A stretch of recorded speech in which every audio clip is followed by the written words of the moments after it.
Pakistan cricket board के chairman Mohsin Naqvi की रात गए सिलेक्शन कमेटी के साथ एक अहम मुलाकात हुई है, जिसके अंदर पाकिस्तान टी20 का कप्तान कौन होगा और उसके साथ साथ आगे जो है वो तीनों फॉर्मेट के हवाले से अलग अलग कोचेस के हवाले से भी उन्होंने नाम दिए हैं, जिसके अंदर एक ऑस्ट्रेलवी एक्स क्रिकेटर और एक जो है वो साउथ अफ्रीकन क्रिकेटर शामिल है। और उसके साथ साथ जो लोकल कोच कौन से लगाने का फैसला किया है, ये भी बड़ी अहम उसमें सिफारिशात पेश की गई है। मोहसिन नकवी को सिलेक्शन कमेटी की तरफ से 5 मेंबरान उसमें शामिल थे। 2 जो है वो अभी हेड कोच सिलेक्शन कमेटी में आएगा और कप्तान भी आएगा, क्योंकि कप्तान और कोच का भी फैसला नहीं हो सका। इस वजह से जो बाकी मेंबर थे वो मोहसिन नकवी के साथ इजलास में शामिल थे, जिसके अंदर अब्दुल रज़ाक, मोहम्मद यूसुफ, वहाब रियाज और असद शफीक शामिल थे।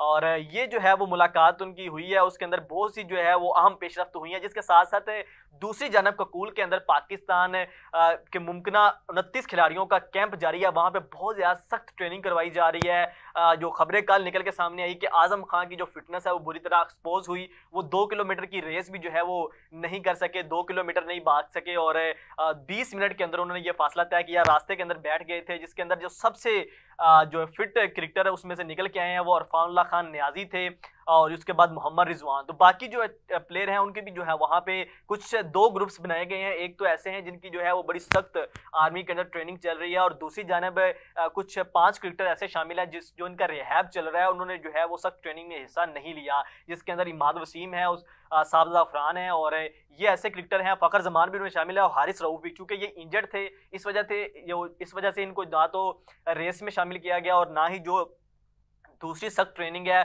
उसमें इनका हिस्सा बनाया गया। और इनका रिहैब चल रहा है, जो वहाँ पे दूसरी जो रिहैब के हवाले से ट्रेनिंग होती है उनको वो करवाई जा रही है। जो दूसरी सख्त ट्रेनिंग है जो आर्मी के नौजवान करते हैं, उस तरह की जो ट्रेनिंग करवाने की कोशिश की जा रही है, उसमें ये ख्याल ज़रूर रखा जा रहा है कि ये जो क्रिकेटर्स हैं इनको मतलब उस लेवल की तक जो है वो ट्रेनिंग नहीं करवाई जाती।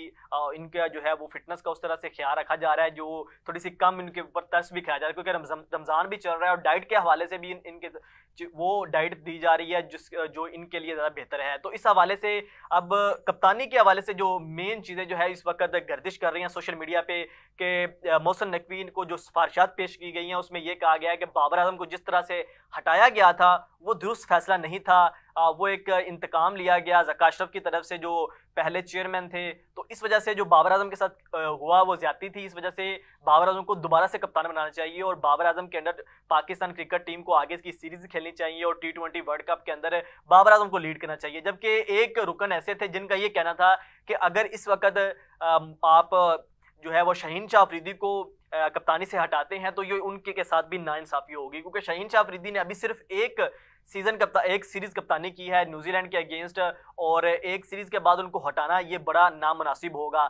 तो एक रुकन का ये भी कहना था और वहाँ पे जो सिफारिशात के अंदर ये भी कहा गया कि अगर तो जो है वो आप शाहीन शाह अफरीदी का कैरियर लंबा करना चाहते हैं, अगर आप शाहीन शाह अफरीदी को चाहते हैं कि वह पाकिस्तान के बॉलिंग अटैक को लीड करे, तो इसलिए शाहीन शाह अफरीदी से कप्तानी वापस ले लेनी चाहिए। अगर तो शाहीन शाह अफरीदी कप्तान रहते हैं तो वो जो है वो पाकिस्तान को उस तरह से लीड नहीं कर पाएंगे, वो पेस अटैक को उस तरह से लीड नहीं कर पाएंगे, तो उनका कैरियर भी जो है वो ज़्यादा लंबा नहीं हो सकेगा। लेकिन आप अगर कैरियर को लंबा करना चाहते हैं तो फिर इस वजह से आपको जो है वो शाहीन शाह अफरीदी से कप्तानी वापस लेनी चाहिए।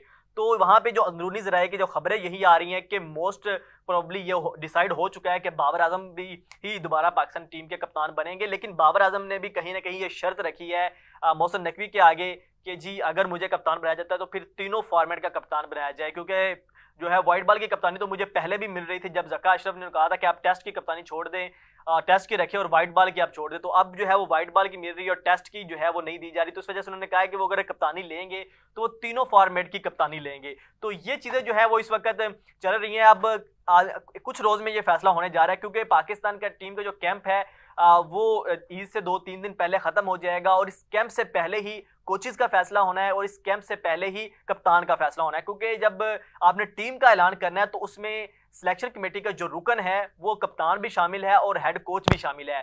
तो अभी तक हेड कोच और कप्तान डिसाइड नहीं हुए, तो इस वजह से आप टीम का ऐलान भी नहीं कर सकते। तो जिसका मतलब ये है कि टीम के ऐलान होने से पहले पहले कप्तान और हेड कोच का ऐलान जो है वो किया जाएगा। अब कोचेज़ के हवाले से बात कर ले तो पाकिस्तान क्रिकेट बोर्ड ने जो है वो जो है रब्ता किया है गैरी क्रिस्टन के साथ। एक तो वो जो साउथ अफ्रीकन क्रिकेटर हैं उनके साथ उनको कोच और जो है वो बॉलिंग कोच का जो है वो ओहदा दिया जाएगा। साथ में जैसन गिलेस्पी जो है उनको रेड बॉल की कप्तानी जो है वो हेड कोचिंग या कोचिंग दी जा रही है। उसके साथ साथ जो गैरी क्रिस्टियन को व्हाइट बॉल की। तो पाकिस्तान क्रिकेट बोर्ड ने ये डिसाइड किया है कि वो दो कोचिंग पैनल बनाएंगे, एक व्हाइट बॉल के लिए और एक रेड बॉल के लिए। और इसी के साथ साथ ये एक मिक्सचर होगा लोकल कोचेस का और फॉरेन कोचेस के हवाले से, क्योंकि मोहसिन नकवी ये चाहते हैं कि वो जो है वो फॉरेन कोचेस लेके आए। लेकिन ये भी साथ कहा जा रहा है कि जो अभी आपने कॉन्ट्रैक्ट दिया था जिसमें उमर गुल थे, सैयद इकबाल थे, जो लोकल कोचेस थे, आप उनको अगर कॉन्ट्रैक्ट उनका खत्म करेंगे तो उनके साथ भी ज्यादती होगी और साथ साथ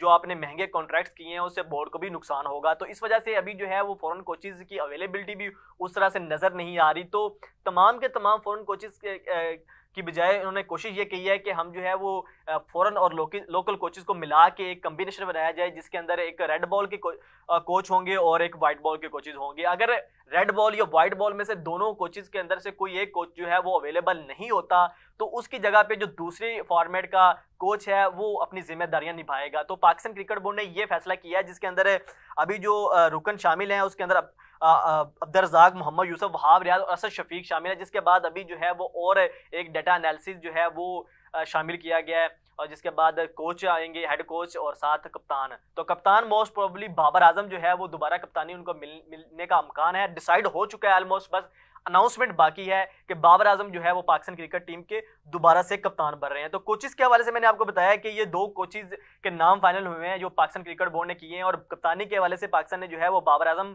को जो है वो मेंशन किया है। इसके साथ साथ शाहीन शाह अफरीदी और रिजवान का भी नाम सामने आया। लेकिन जो सबसे ज्यादा उम्मीदवार हैं, जो सबसे ज्यादा ताकतवर उम्मीदवार हैं, वो जो है वो पहले वाले साबिक कप्तान जो है वो बाबर आजम ही हैं। तो लास्ट पे जो बात करेंगे कोचिंग जो कैंप के हवाले से, तो कैंप जारी है और उसमें मुख्तलिफ ट्रेनिंग जिम सेशन हो रहे हैं और जितनी भी आर्मी के जो नौजवान हैं जिस हवाले से वो ट्रेनिंग करते हैं उसी तरह की उनको ट्रेनिंग करवाई जा रही है। और इस हवाले से आजम खान जो पहले दिन तो वो कुछ खासा कर नहीं सके थे, लेकिन अब जो है वो उन्होंने जो है वो मजीद मेहनत जो है वो डबल कर दी है। तो तमाम के तमाम प्लेयर जो है वो वहाँ पे इंजॉय कर रहे हैं। कुछ प्लेयर जो है वो बड़ी सख्त ट्रेनिंग इसको फील कर रहे हैं, कुछ लोग कह रहे हैं कि हमें पहले भी आदत है, हमें अंदाजा था, और वो इस चीज़ को एंजॉय कर रहे हैं। तो ओवरऑल ये आज की तमाम तर अपडेट्स थी। आप लोगों को क्या लगता है कि पाकिस्तान क्रिकेट टीम का अगला कप्तान कौन होना चाहिए? हेड कोच के हवाले से, बॉलिंग कोच के हवाले से आपको क्या लगता है कि किसको हेड कोच लगाना चाहिए, बॉलिंग कोच कौन होना चाहिए? ये तमाम तर चीज़ें जो है वो कमेंट सेक्शन में आप लाजमी बताइएगा। इसी के साथ शहरोज़ हमें को इजाज़त दीजिए। अल्लाह हाफिज़।